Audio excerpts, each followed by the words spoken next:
This is Studio One at CBS.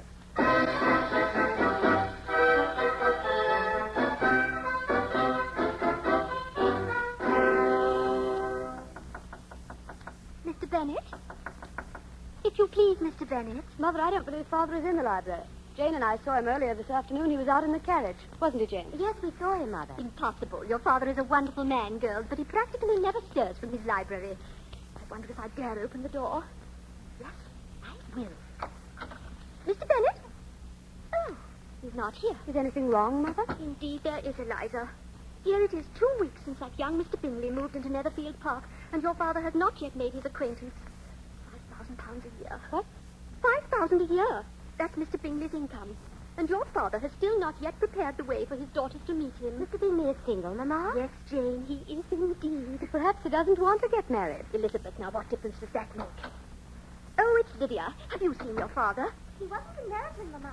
Meryton? Mary, Kitty and I were there, and... Oh, Elizabeth, Jane, you'll never guess. A regiment of militia has come to stay in Meryton. The officers are so handsome, and such lovely uniforms. Militia, uniforms. When my daughters marry, as they must, I prefer husbands with something more in the way of assets than simply uniforms. We can't all marry rich Mr. Bingley, Mamma. I'm afraid none of you will have the opportunity. By now, every other eligible girl in the county must have been presented.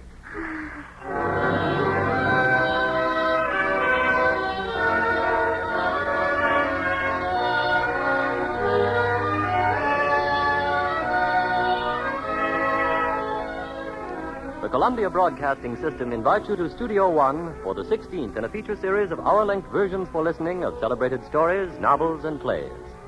We introduce the director of Studio One, Fletcher Markle. Our story tonight is all about the loves and marriages of 3 of Mr. and Mrs. Bennett's 5 daughters, Jane, Lydia, and Elizabeth. Particularly Elizabeth, almost blinded by prejudice, romantically involved with Mr. Darcy, a gentleman almost deafened by pride. As you've no doubt guessed, from our opening scene, tonight we bring you Jane Austen's graceful and evergreen comedy of manners, Pride and Prejudice. Although the story is over 150 years old, more than a little of it could have happened not much more than a little while ago. After all, the politeness of romance and the romance of politeness only change by degree. Charm in some form, thank heavens, is always with us, whether in the small English town where Miss Austen's story occurred, or in the reenactment of that story 150 years later over the radio. So much for our play, and now for our players. In the Bennett family, Elizabeth. is played by Anne Burr. Jane. By Kathleen Cordell. Lydia? By Abby Lewis. Everett Sloane and Sarah Burton are playing Mr. and Mrs. Bennett, and I'm going to join them at the microphone to play Mr. Darcy.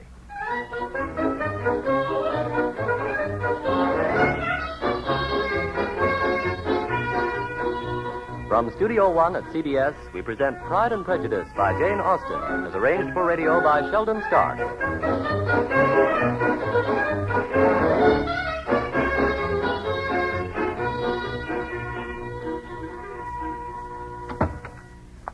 Here's your father at last.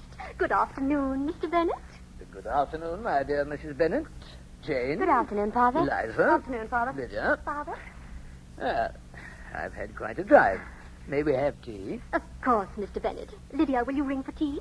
And tell the cook to put out some of the strawberry preserve. What's this? Strawberry preserve? My dear Mrs. Bennett, are you attempting to insinuate yourself into my good graces? I am indeed, Mr. Bennett. Do you know with whom I spoke this afternoon? And about what? No. Our dear friend and neighbor, Lady Lucas. She and her daughter Charlotte have already met Mr. Bingley. Bingley? Bingley? Oh, yes, the gentleman at Netherfield Park. The eligible gentleman, Mr. Bennett. Single, with $5,000 a year. Oh, Mr. Bennett, you know how important it is for our daughters to meet Mr. Bingley. Such a simple matter for you to drive over to Netherfield and introduce yourself. Quite simple, my dear. Quite simple. Yet have you done so? No. You sit in your library reading the Times, or you ride about in the carriage. I saw Mr. Bingley this afternoon, my dear. Precisely. You did? You saw him? This very afternoon? You introduced yourself? Yes. Mr. Bennett of Longbourn Hall. I met Mr. Bingley and his sister. Oh, Father. And Father, what's he like? Mr. Bingley, Jane. Is he handsome? Jane, my dear, what a ridiculous question. With $5,000 a year, of course he's handsome. Oh, Mr. Bennett, why didn't you tell us at once instead of teasing us so? I didn't have a chance to, Mrs. Bennett. Oh, but never mind, as long as you've done it. Girls, did you hear that? Now you shall meet Mr. Bingley. He's sure to be at the next assembly dance, and if one of you should marry him, we owe it all to your father. Mr. Bennett, you are the kindest husband and the most thoughtful father in the entire country. Thank you, my dear. Now, may I have some tea? Tea? Oh, tea. Lydia, did you ring? No, never mind. You and Jane come with me. Yes, Mama. Yes, Mama. Eliza, my dear, your mother is quite unique. There's not another woman like her in all England. If there were, I don't think the country could stand it. I wish you were not so concerned about getting us married, Father. No, she's right, Eliza, quite right. After all, there are 5 of you, and there are so few eligible young men in our little community. And, unfortunately, none of you will inherit anything. Longbourn Hall and everything in it will go to your distant cousin, William Collins, when I die. Distant indeed, since we have never met him. I believe this cousin of yours is a solicitor for some extremely wealthy gentlewoman named Lady de Burr, I think. Yes, Lady de Burr. Collins has written to me once or twice. He manages her business affairs. Oh, that's odd. Odd? Yes, this afternoon at Netherfield, I was introduced to a Mr. Darcy, a friend of Mr. Bingley's. I think somebody mentioned Darcy as a nephew to Lady de Burr. Is he staying at Netherfield? Yes, Bingley thinks very highly of him. I suppose I must tell your mother about Mr. Darcy. He's single, too, and twice as wealthy, £10,000 a year. And with 5 beautiful daughters to choose from, how can he possibly look anywhere else? Tea is ready, Mr. Bennett. Oh, thank you, my dear. I tell you what, Eliza. Since Jane is the eldest daughter, I hope Mr. Bingley falls in love with her. And since you are my favorite daughter, I shall leave Mr. Darcy to you. How does that sound,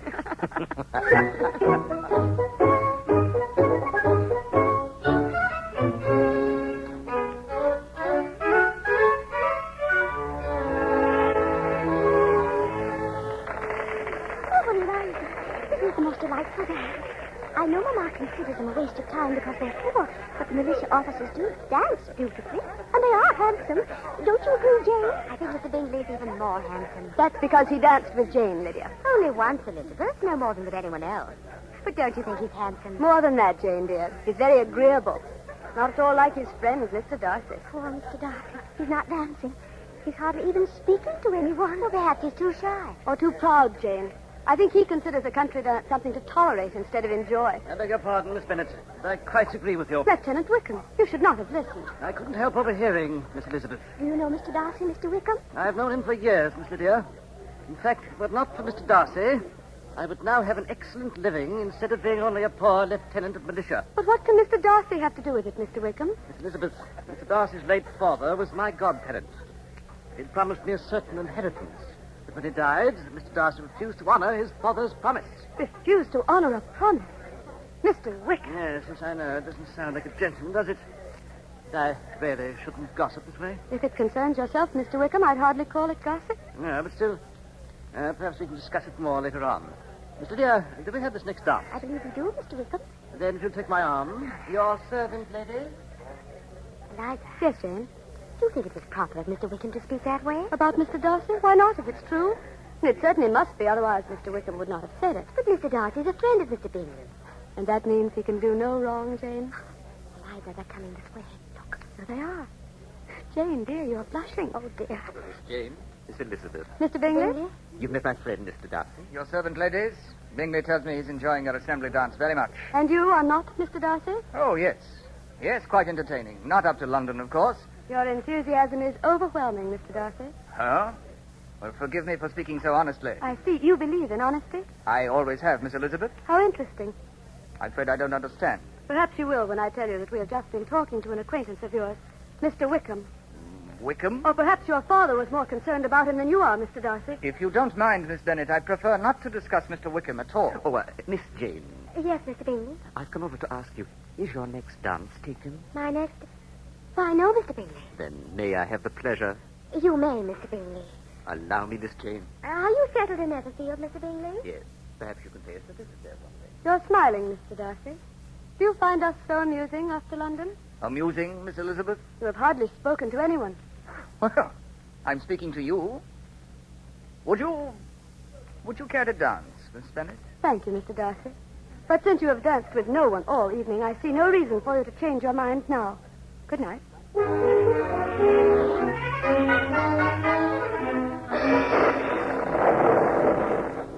Mama, the sky is getting more cloudy by the minute. Don't you think I should go to Netherfield by carriage instead of by horse? Nonsense, Jane. The horse is all saddled and ready. Now do hurry. You've been invited to dinner, and Mr. Bingley's sister will never forgive you if you're late. But it is going to rain, Mama. If Jane gets caught, she'll be soaked through. She may come down with a cold. Oh, Eliza, of course she may. What? Mama, you sound as if you want her to. Frankly, Eliza, I do. Then she'll have to stay at Netherfield for a few days, and that will give Mr. Bingley more opportunities to see her. Oh, Mama.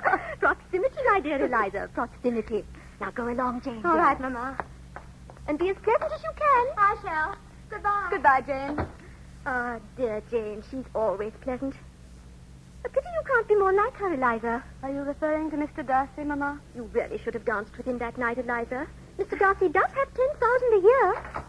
Mrs. Bennett, was that Jane? Yes, Mr. Bennet. Well, why didn't she take the carriage? It's going to rain. Oh, do you think it will, Mr. Bennet? Eh? Mother wants it to, Father. She does? Oh, I see. But suppose she gets very ill. Nonsense, Mr. Bennet. A healthy girl gets only slightly ill. What's that you've got? Eh? In your hand, my dear. Is it a letter? Oh, this, yes. I forgot all about it. It's from our distant cousin, William Collins. Not distant enough, Mr. Bennet, since he will inherit Longbourn Hall. He's coming to visit us. He is? What for, Father? I don't know, Eliza. He says he has a particular reason, but he doesn't say what it is.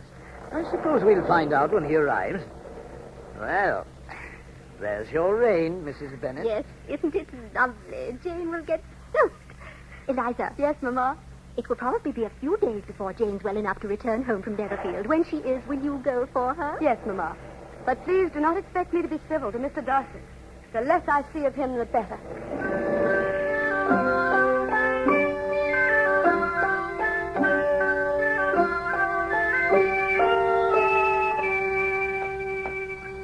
Here is the carriage, Jane. Miss Jane, are you certain you're feeling well enough to return home? Oh, yes, Mr. Bingley. I've already imposed too long on you and your sister. Oh, not at all. It's been very pleasant. Hasn't it, Darcy? Eh? Oh, yes, Bingley. Yes, indeed. Let me help you into the carriage, Miss Jane. Oh, thank you. This way.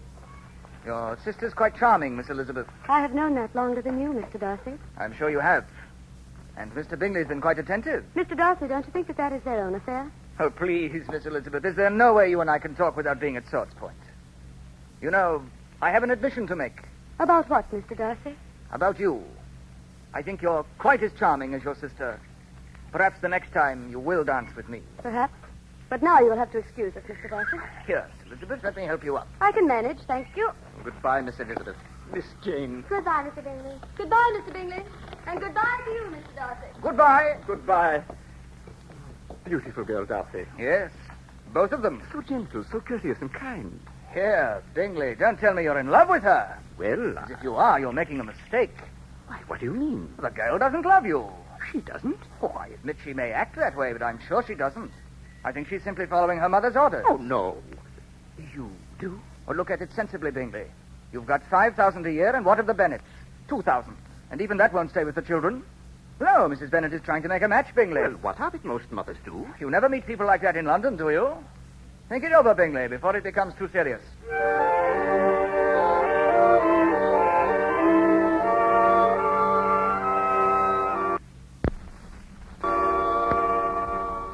Jane, our cousin has arrived. Mother wants us to meet him. Our cousin? Yes, William Collins. And you should see him, Jane. He looks like... Jane. Why, Jane, what is the matter? Please. Oh, Eliza, he's gone away. Gone?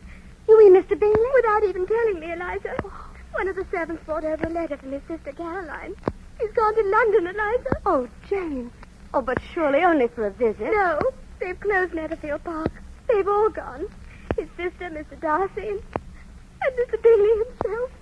All gone to Mr. Darcy's London house. Mr. Darcy. Jane, it is Mr. Darcy who is to blame. You think he influenced Mr. Bingley? Mr. Bingley would never be that unkind unless Mr. Darcy had persuaded him.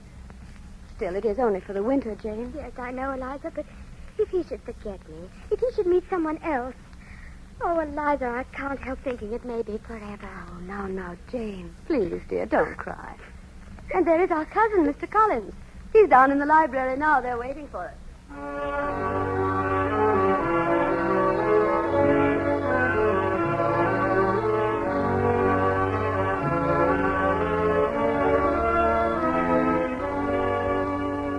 Oh, yes. Yes, indeed, to be sure, Mr. Bennet. My employer, Lady Catherine de Bourgh, is a descendant of one of the finest families in all England. And tremendously wealthy, of course. Of course, Mr. Collins. Her country estate in Hunsford, you know, the estate of Rosings. Beautiful. And huge, really. Quite tremendous. Why, you could take Longbourn Hall and put it in a corner of Rosings and never notice it. No offense to Longbourn Hall, of course. Of course.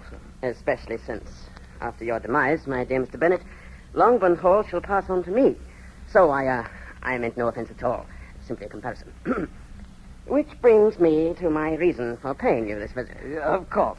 Yes, your visit. We're delighted to have you here, Mr. Collins. Yes, thank you, Mrs. Bennet.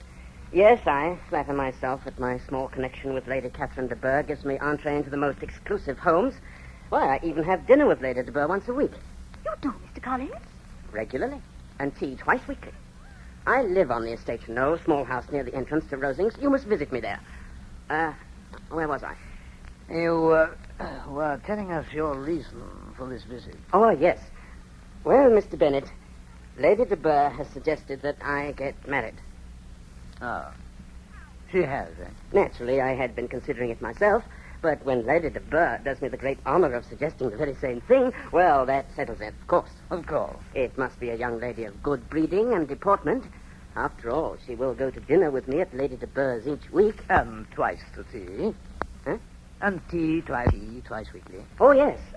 So you see, it is important to pick a proper wife. And it has occurred to me, Mr. Bennet and Madam, that inasmuch as your daughters shall eventually lose this home because of me, why should I not give one of them a home? Marry one of our daughters, Mr. Collins? Exactly, my dear Mrs. Bennet. Why, Mr. Collins, how good of you to think of us. You shall meet all 5 of our daughters, although we do have other hopes for one. Oh? Our eldest daughter, Jane, a very eligible young gentleman, has been most attentive. But all the others, Elizabeth, Mary, Kitty, and Lydia, Mr. Bennet and I are sure that... Come in. Ah, Jane and Elizabeth. Mr. Bennet, will you introduce their cousins? Yes, certainly. Jane, may I present... Oh, Jane, is something wrong, my dear? No, Father. Just that Mr. Bingley has left Netherfield Park. Mr. Bingley has left? Where has he gone? To London for the winter, Mother.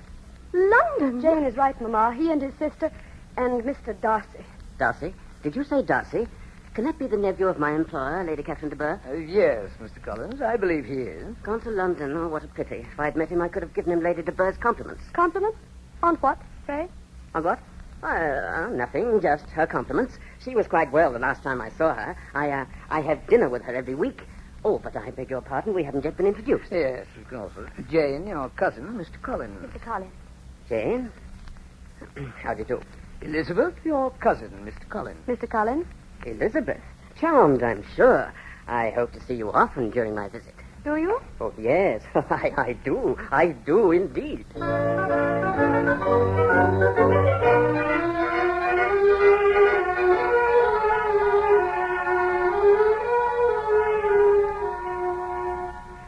Jane, my dear, try to be more careful with your knitting. You've dropped another stitch there, you know. Oh, I'm sorry, Mamma. I was thinking. Have you heard from London at all, Jane? No, Eliza, not at all. I don't think I shall. Oh, nonsense, Jane. I'm sure Mr. Bingley means to write. Probably just too busy. Eliza, why don't you go out into the conservatory and talk to your cousin, Mr. Collins? He's leaving in a few days, you know. I will, Mamma. As soon as I finish my knitting. Well, you're almost done. No, I'm just beginning. Oh, I see. Oh, dear. I've dropped another stitch. Mamma, why can't Jane go to London? Oh, Eliza, no. Why not, Jane? It doesn't do a bit of good to sit here and do nothing. We have relatives in London. You could visit them. But they don't move in the same circles as Mr. Bingley. But you still might see him. Yes, I suppose I might. Why not, Mother? A visit to London? Why, yes, that's an excellent idea. I'm glad you thought of it, Eliza. I'll arrange it immediately. And when you get to London, Jane, you're certain to resume with Mr. Bingley. Well, perhaps he isn't anxious to see me. Fiddlesticks. After being so pleasant to you here in the county, of course he'll want to. And when he does, I'm sure everything will be as right as rain. Yes, Jane, to London for the winter.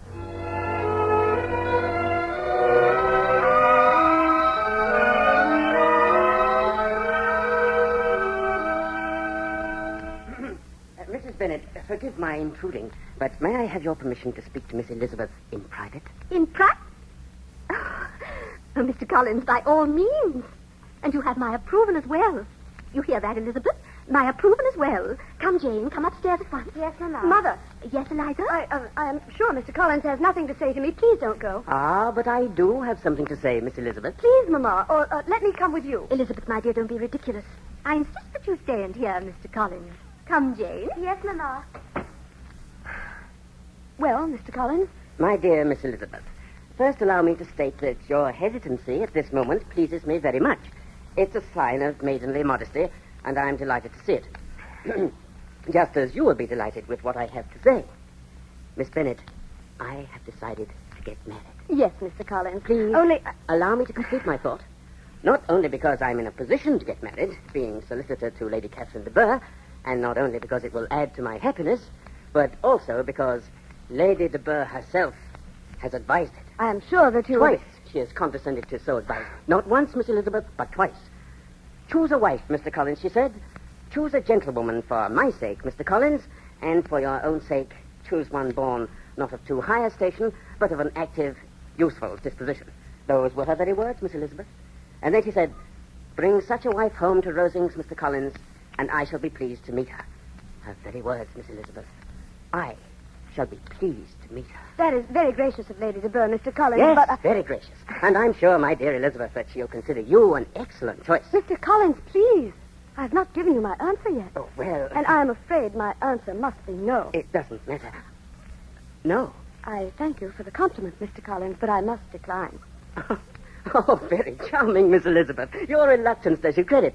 So many young ladies pretend at first, don't they? Pretend, Mr. Collins? Yes, even when they secretly mean to accept. Oh, but I assure you, Mr. Collins, I have no secret intention of accepting. Oh, charming, Miss Elizabeth, charming. But at the risk of flattering myself, I cannot believe you.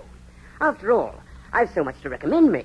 My situation in life, my connection with Lady de Bourgh, and also, please to remember, you yourself have no property, so you're not likely to receive another offer of marriage. Oh, no, Miss Elizabeth, you're simply keeping me in suspense to increase my love for you. Mr. Collins, please, you must believe me. I know it is an honor, and I thank you for it, but I am sincere. Oh, delightful, delightful, Miss Elizabeth. A most convincing performance. And now, if you'll excuse me, I shall speak to your parents at once. But, Mr. Collins... Yes, at once. This is indeed a happy day for us both.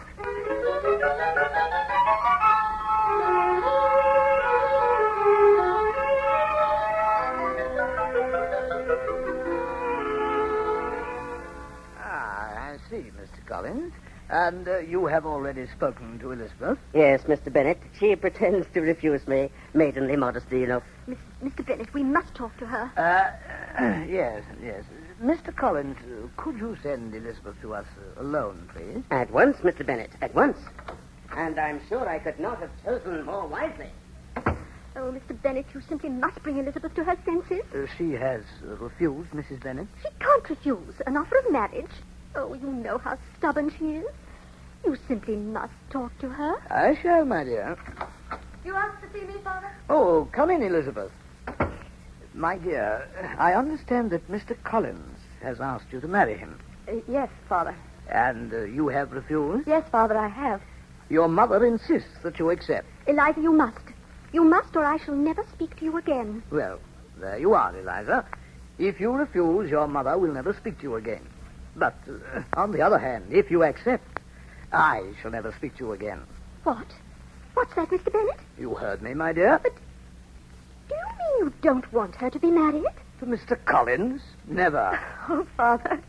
Father, I never shall. Oh, but this is unheard of. Mr. Bennet, you promised me you would insist. I am, my dear. I'm insisting that Eliza refuse.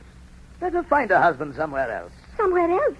Where else can she find one? I'd like to know. I have no idea. But wherever it is, no one can possibly be worse than Mr. Collins. And as for Mr. Collins himself, he can marry anyone, as long as he's not one of my daughters.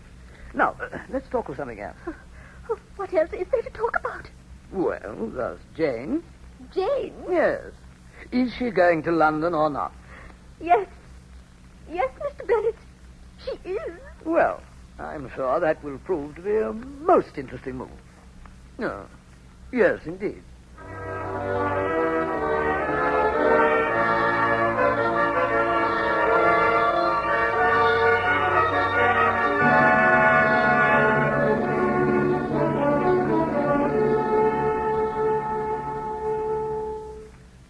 This is Studio One at CBS, offering as its 16th broadcast in a feature series of hour-length dramas, Jane Austen's Pride and Prejudice, as arranged for radio by Sheldon Stark.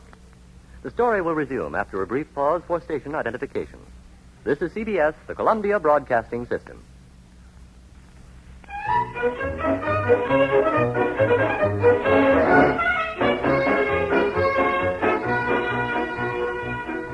Continuing Columbia's full-hour presentation from Studio One. The eternal problem in all ages of marriageable daughters forms the background for the pride of elegant Mr. Darcy and Elizabeth answering prejudice against his snobbery. Now the concluding portion of Jane Austen's classic, Pride and Prejudice.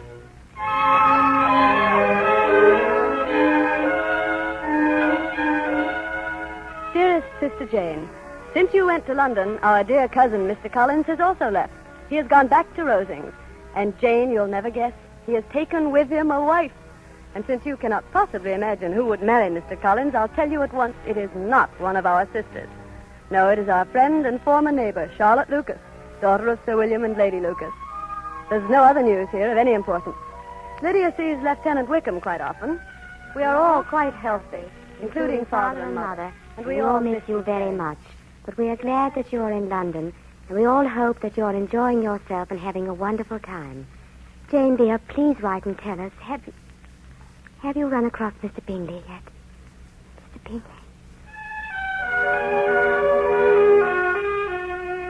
Dearest Eliza, it is so pleasant to receive your dear letters, and to hear that everyone at Longbourn Hall is quite well. It was very amusing to hear that our cousin Mr. Collins found someone else so soon after you rejected him. As for London, I'm quite well and enjoying myself as much as can be expected. However, I must confess that I'm not very happy. And I'm sure, Eliza, that you can guess the reason why. Half the winter has already passed, and I have not yet had occasion to see Mr. Bingley. He is still in London, and so is Mr. Darcy. But I am never invited to either the Bingley home or the Darcy home, and I am not very hopeful. Oh, that Mr. Darcy!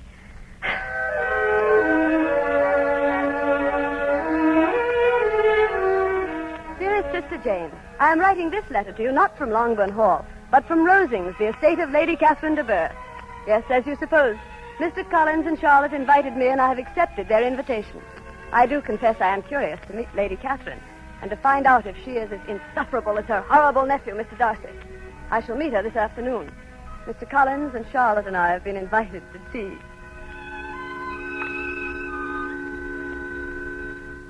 I see, Mr. Collins. And this young lady is your cousin, Miss Bennet? Yes, Lady de Bourgh. And she is extremely sensible of the high honor that has been paid her in being invited to tea by your ladyship. As indeed am I, and my dear wife. It's always such an exceptional privilege to see your ladyship. Thank you, Mr. Collins. Your sentiments do you credit.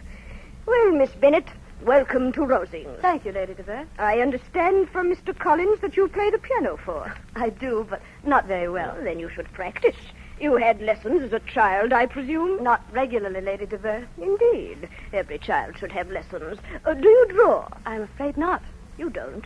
Well, didn't your governess teach you? We had no governess. No governess? That's strange. And you have 4 sisters? Yes. There are 5 of us altogether. And no governess?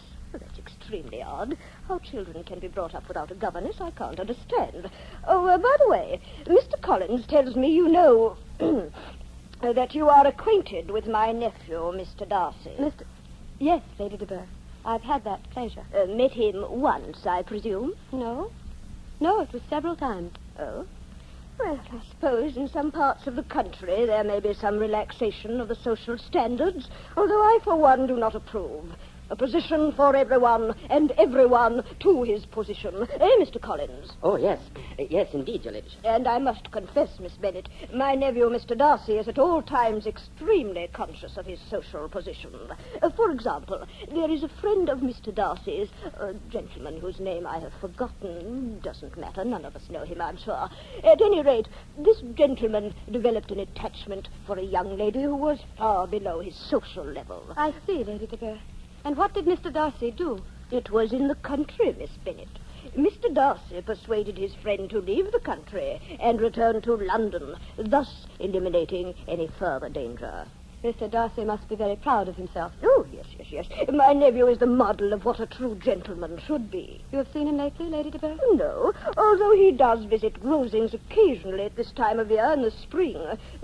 Mr. Collins. Yes, Your Ladyship. I'd like my tea. Please ring for it now. Oh, yes. Yes, indeed, Your Ladyship. Miss Bennet, will you play something for us? Oh, I'm very sorry, Your Ladyship. I'm quite out of practice. Oh? Then may I suggest during your stay at Rosings you do some practicing? There is no piano in Mr. Collins' house, Your Ladyship. No, you are at liberty to come here. Not in this part of the house, of course. There's another piano in the green room. It won't disturb me in the slightest. Thank you very much, Lady de Bourgh. But if you do not mind, I would much prefer to go walking around the estate. Rosings is so beautiful, and I would never dream of disturbing you.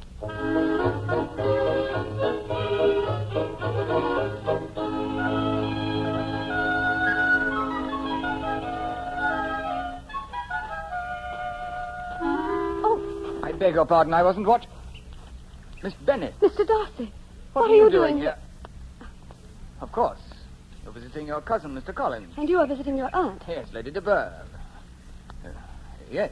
And how is London, Mr. Darcy? London? Yes. Oh, London is... London. And your friend, Mr. Bingley? Mr. Bingley? Oh, Bingley's well, very well. So, you're here at Rosings, Miss Elizabeth. I've not seen you in quite some time. No, Mr. Darcy. Not since last summer. Yes. Bingley and I left in rather a hurry. We didn't stop over to say goodbye, did we? It was rather sudden, I know. It seemed especially sudden to my sister, Jane. Oh, Jane? Oh, yes. She has been in London for the winter, but I am sure she has not seen you or Mr. Bingley. Oh, no, I don't think she has. Miss Elizabeth, may I say that you're looking very well. In fact, very attractive indeed. Thank you, Mr. Darcy, but you need not. Need not what? Need not say it. But why shouldn't I? Especially when it's true. May I walk with you, Miss Elizabeth? Thank you, Mr. Darcy, but I have finished my walk. Oh, you have? If you'll excuse me, I'm going back to Mr. Collins' home. Of course. But I will see you again. I suppose you will, Mr. Darcy. Since this is your aunt's estate and I am a guest, I do not see how I can possibly avoid you.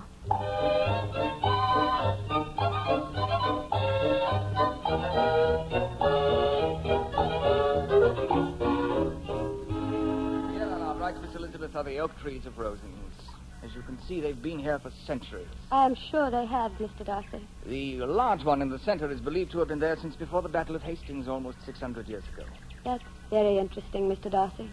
You don't sound very enthusiastic, Miss Elizabeth. Oh, I am. But I should like to point out that there are very few leaves on that particular tree. I'm afraid I don't understand. You have some other meaning? Simply that because a thing is old and well established, that does not mean it is any better. I still do not understand. Then let me put it more directly, Mr. Darcy. Your family is old and well established, but I consider those things less important than character and honesty. There is such a thing as too much pride of family, Mr. Darcy. Oh, I see. Well, for that matter, Miss Elizabeth, I would call you prejudiced. Prejudiced? About what, Mr. Darcy? About me, perhaps? Well, I must admit, Mr. Darcy, that anyone For who would... example, that story Mr. Wickham told you. Mr. Wickham? Yes, that I cheated him out of his just inheritance. Oh, yes. Actually, I was thinking of something else. You were? About what, Miss Elizabeth? About... But never mind. So Mr. Wickham's story is untrue. Your father did not mention him? My father was very fond of Mr. Wickham. Unfortunately, Wickham was a scoundrel. Indeed? He was, Miss Elizabeth, and still is. While my father was alive, I did nothing about it because of his regard for Wickham. But afterwards, I gave Mr. Wickham what he deserved. He deserved nothing, and he got nothing. You don't believe me, Miss Elizabeth? Mr. Darcy, Mr. Wickham is much more plausible than you are. I am sure he is. Unfortunately, I have always avoided discussions of this sort. They embarrass me. You are much too shy, Mr. Darcy. Now, that's it exactly. I am shy, Miss Elizabeth. Yet you are telling me about this now, in spite of your shyness? Oh, yes, because I value your good opinion. You see, Miss Elizabeth, would you like to see the rose garden? No. You would not? I'm afraid I cannot, Mr. Darcy. But why? Because I'm leaving for Longbourn Hall tomorrow, and I still must pack. Oh, yes. Yes, so you do. Well, at any rate, I shall see you this evening at dinner with Lady de Bourgh. After all, I couldn't let you leave Rosings without saying goodbye, could I?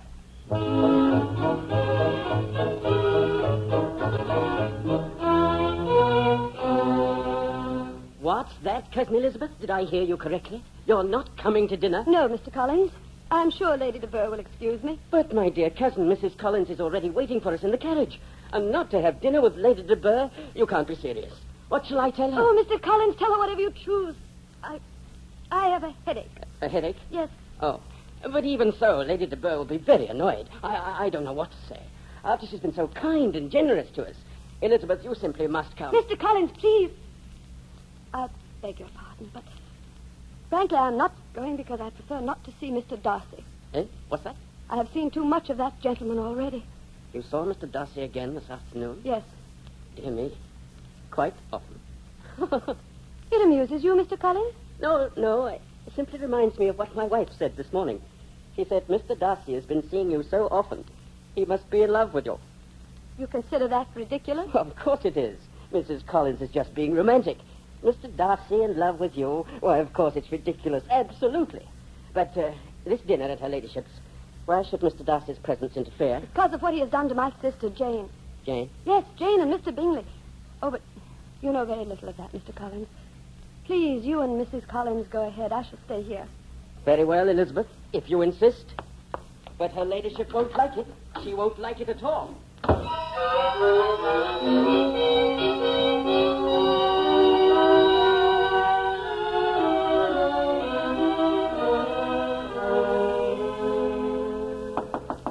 Who can that be?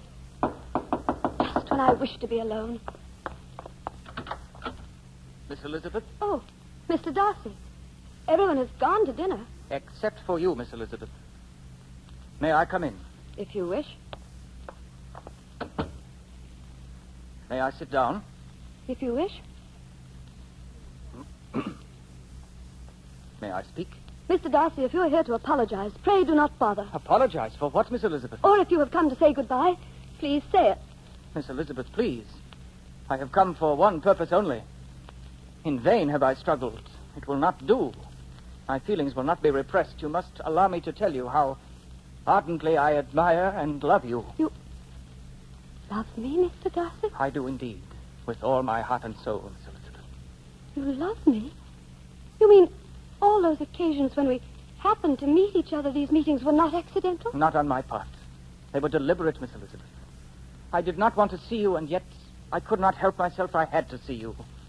I admire you and love you, even though I have struggled against it. What did you say, Mr. Darcy? Struggled against it?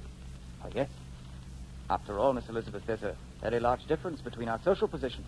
Oh. Ever since I first met you, I've been attracted to you, but always I would remind myself that I am a Darcy. I would remind myself that a Darcy cannot marry beneath his station, that in choosing a wife... Miss Elizabeth, why are you staring at me? Mr. Darcy, will you please go this moment? Go, Miss Elizabeth? I'm grateful for your offer, but I cannot allow you to forget that you are a Darcy. But I do not understand. I'm sorry I cannot marry you, Mr. Darcy, but you will still have your pride. That is much more important, I'm sure. Miss Elizabeth, you mean you refuse me? I do indeed. For a moment, I thought you came here to apologize for the wrong you had done to my sister. Wrong? What wrong? I've done no wrong. You took Mr. Bingley to London. You took him away from Jane, even though she loved him. Oh, come now, Miss Elizabeth. Your sister in love? Very much in love, Mr. Darcy. If she was, I assure you she concealed it admirably. Mr. Darcy, my sister Jane is not very demonstrative. She is quiet and restrained. But simply because she does not display her emotions does not mean that she has none. She loved Mr. Bingley with all her heart, and she still does. Miss Elizabeth, I had no idea. Please, Mr. Darcy, I don't want any explanations. I hope that someday Jane will forget about Mr. Bingley. As for what has happened here, I would never marry a man like you in any case. And since I am leaving tomorrow, it will be a simple matter for you to forget me and remember only your pride in your family. Goodbye, Mr. Darcy.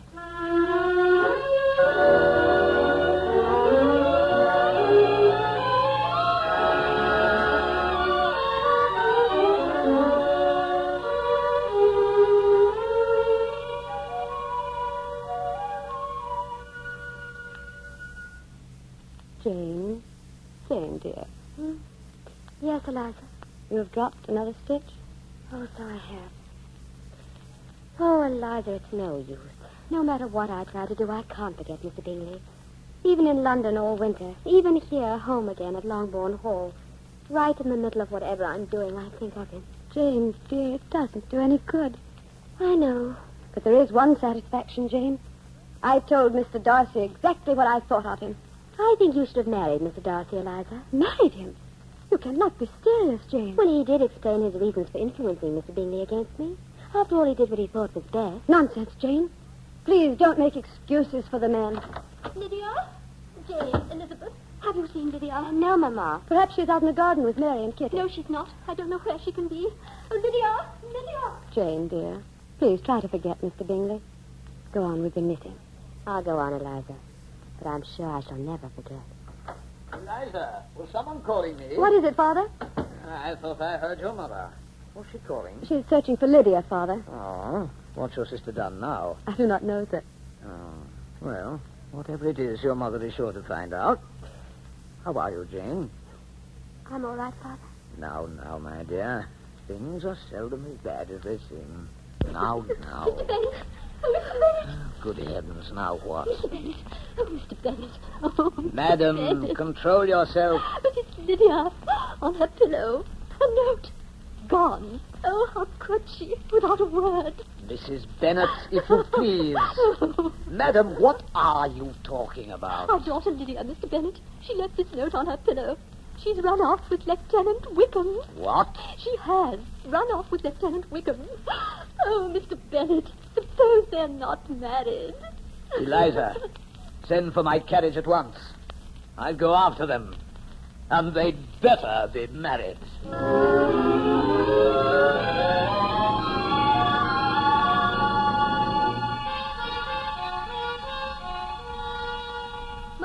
Mama, it's the carriage. It's Father. He's back. Oh, Eliza, I can't let you look. Is Lydia with him? He's getting out now. No, he's alone. Oh, Lydia isn't with him. Oh, dear. Oh, I don't know what to think. Mama, it's sure to be all right. Oh, I hope so, Jane, dear. He's coming up the steps. Quiet now. Quiet, all of you. Well, Mr. Bennet. Good afternoon, Mrs. Bennet. Children. Good afternoon, Father. Girls, hush. Well, Mr. Bennet. Well, what, my dear? Oh, please. Please don't be exasperating. You know. Lydia and Lieutenant Wickham. Mr. Bennet. If they've been disgraced, I couldn't stand it. Please. Are they or are they not? I followed them to London, Mrs. Bennet. I met Mr. Darcy there, and he was very helpful. Mr. Darcy, Father? What could he do? Quite a good deal, Eliza. In fact, if it were not for Mr. Oh, Darcy... good heavens, never mind, Mr. Darcy. Whatever it is, Eliza, ask your father about it later. Mr. Bennet, are they married or are they not? Mrs. Bennet, they are married. Ah.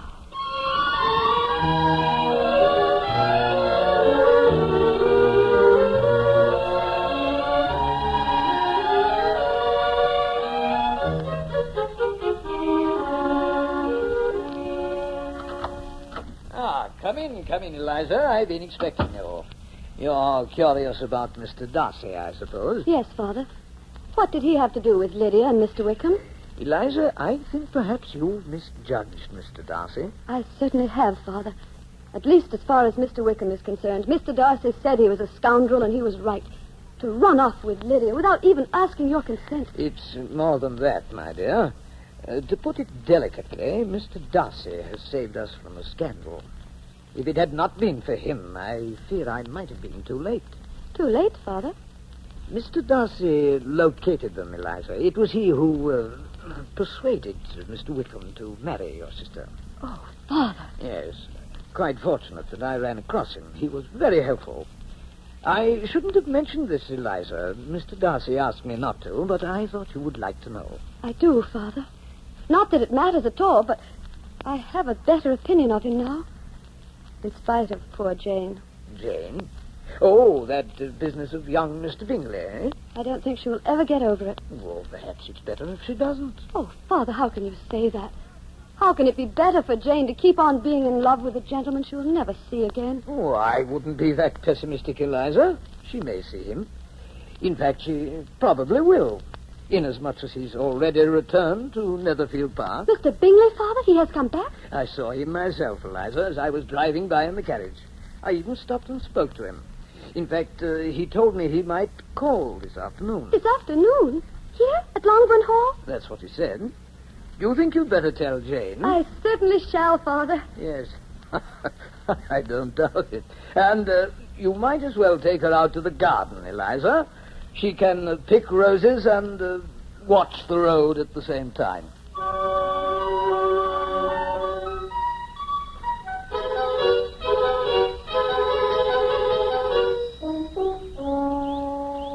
Eliza. Another rose. Jane, dear, there's no flower on this one. It's just a stem. Oh, I know. I can't watch the road and the flowers at the same time. Then just watch the road. Oh, Eliza, I'm so nervous. Is Father sure Mr. Bingley said this afternoon? Jane, I hear a carriage. So do I. The hedge is so tall I can't see over it. It's turning in. Jane, it is turning in. Eliza, it's not Mr. Bingley at all. It's Mr. Collins. Yes. And a woman. It's Lady de Burgh. Lady de Burgh? Yes. You mean Mr. Darcy's aunt? Yes, I cannot imagine what she wants. Miss Bennet, if you please. Come, Jane. She sounds as disagreeable as she looks, Eliza. She is. Good afternoon, Lady de Burgh. Good afternoon, Miss Bennet. May I present my sister, Jane? Delighted, I'm sure. Mr. Collins? What? Oh, yes, of course, Your Ladyship. Cousin Jane, Lady de Burgh wishes to speak with Cousin Elizabeth privately. Oh, I see. Shall I inform Mother and Father that Lady de You Burgh... will inform them of nothing, young lady. This is not a social call. Simply retire to the end of the garden. Pick flowers. I already have. Well, then pick some more. Pray leave us alone with your sister. Please leave us, Jane. Very well, Eliza. Lady de Burgh. Proceed, Mr. Collins. Cousin Elizabeth, Lady de Burgh wishes to inform you that she is extremely upset concerning a certain state of affairs between you and her nephew, Mr. Darcy. A certain state of affairs? To put it plainly, Lady de Burgh is disturbed. Disturbed? Very disturbed. In short, Cousin Elizabeth, to put it delicately, and naturally I quite agree with her ladyship that such a thing is impossible. After all, as her ladyship says, a position for everyone and everyone to his position. Well, to put it delicately... Mr. Collins, get to the point. Yes, Your Ladyship.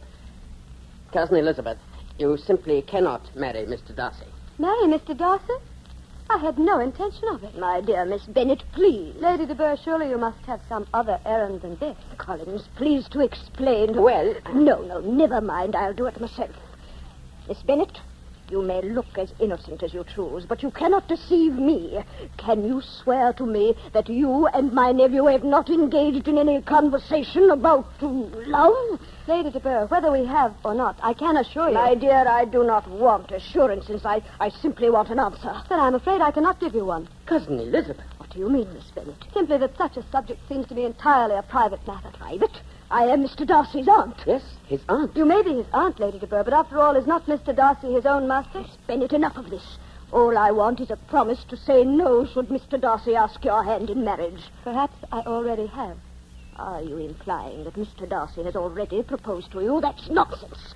But if he should, Miss Bennet, I insist that you refuse him. There is too much difference in your social positions. Now, do you understand? Yes, I understand quite clearly, Lady de Burgh. Good. But unfortunately, I can promise you nothing, because if I may say so, I resent your manner of speaking very much. Cousin Elizabeth, for shame. That will do, Mr. Collins. So, Miss Bennet, I have wasted my time, eh? I'm afraid you have. But you have very little to worry about. If there is one thing of which I am positive, it is that Mr. Darcy will never ask to marry me. Not anymore. Come, Mr. Collins. Goodbye, Miss Bennet.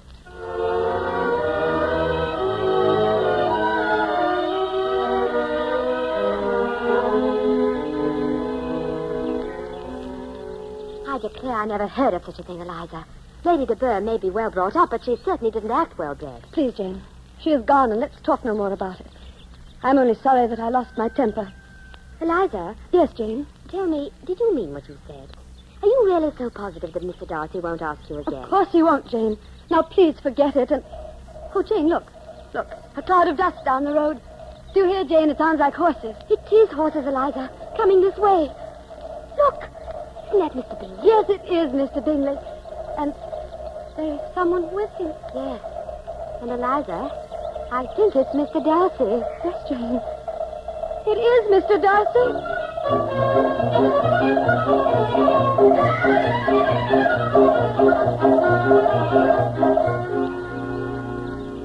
Mr. Bingley, this is a surprise.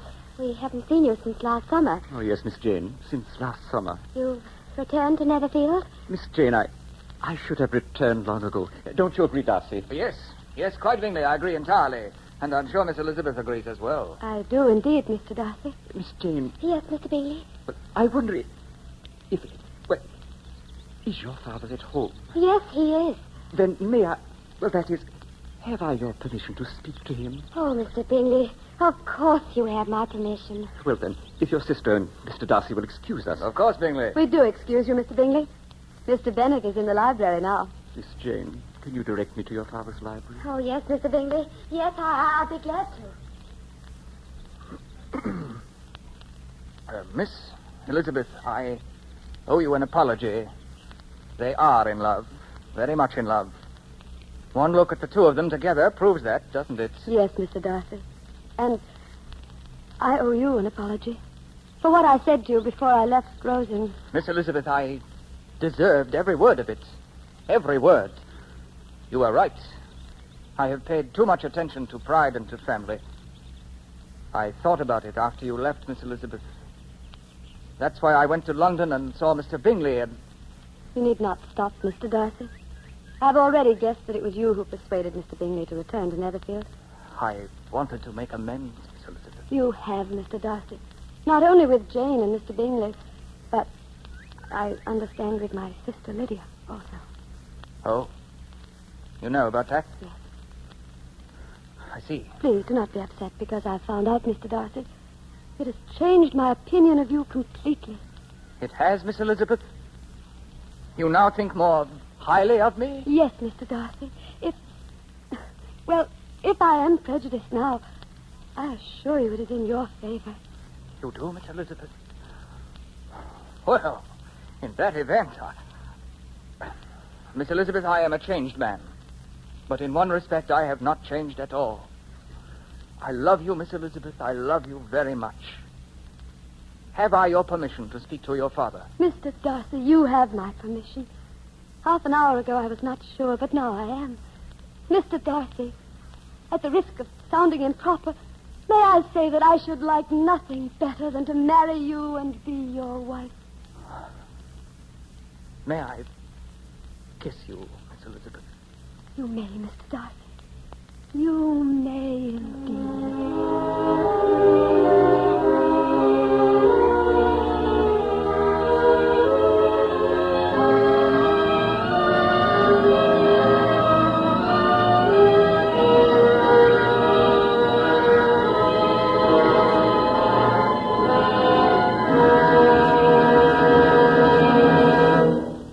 The Columbia Broadcasting System has brought you Studio One, the 16th program in a feature series of hour-length versions for listening of celebrated stories, novels, and plays.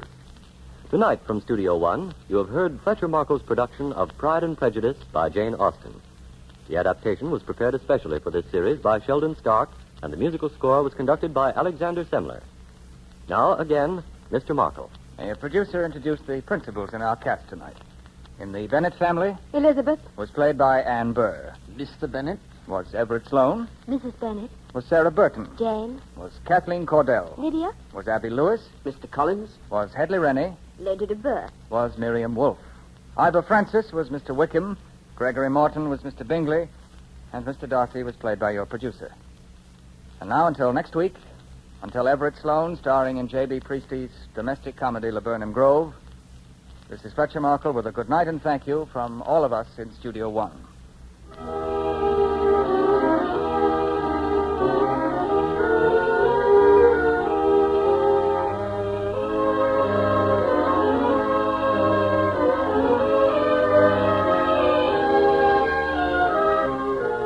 This is CBS, the Columbia Broadcasting System.